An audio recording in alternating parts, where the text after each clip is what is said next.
The most fearless man, lieutenant colonel Rishi Rajalakshmi എന്ന മലയാളിയായ ധീരജവാൻ. അതെ, വയനാട്ടിലെ ദുരന്തമുഖത്ത് നിങ്ങൾ കണ്ട ആ മുഖാവരണമണിഞ്ഞ പട്ടാളക്കാരൻ.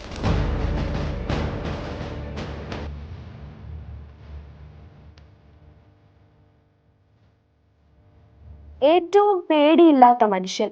ആ സൈനികനെ ഇന്ത്യയുടെ മുൻ സൈനിക മേധാവി ജനറൽ ബിപിൻ റാവത്ത് വിശേഷിപ്പിച്ചത് ഈ വാക്കുകൊണ്ടാണ്. കശ്മീരിലെ പുൽവാമയിൽ തീവ്രവാദികളെ കീഴടക്കാനുള്ള ദൗത്യത്തിനിടെ ഗുരുതരമായി പരിക്കേറ്റ് തീവ്രപരിചരണ വിഭാഗത്തിൽ കഴിയുകയായിരുന്ന അദ്ദേഹത്തെ കാണാനെത്തിയതായിരുന്നു ജനറൽ ബിപിൻ റാവത്ത്. രാജ്യത്തിന്റെ മുഖം സംരക്ഷിക്കാനായി തന്റെ മുഖം അക്ഷരാർത്ഥത്തിൽ ബലി കൊടുത്ത പോരാളിയാണ് ലഫ്റ്റനന്റ് കേണൽ ഋഷി. തീവ്രവാദികളുടെ ആക്രമണത്തിൽ മുഖം തകർന്ന അദ്ദേഹം പക്ഷെ തന്റെ മനക്കരുത്തിലൂന്നി ജീവിതം തിരികെ പിടിക്കുകയായിരുന്നു. മുഴുവൻ സമയവും മുഖാവരണം ധരിച്ചാണ് ഇപ്പോൾ ലഫ്റ്റനന്റ് കേണൽ ഋഷിയുടെ ജീവിതം. ഒരർത്ഥത്തിൽ രാജ്യസ്നേഹത്തിന്റെയും സമർപ്പണത്തിന്റെയും അടയാളമാണ് ആ മുഖാവരണം. പക്ഷെ തീവ്രവാദികളുടെ വെടിയുണ്ടകൾക്ക് ഋഷിയിലെ പോരാളിയെ തളർത്താനായില്ല.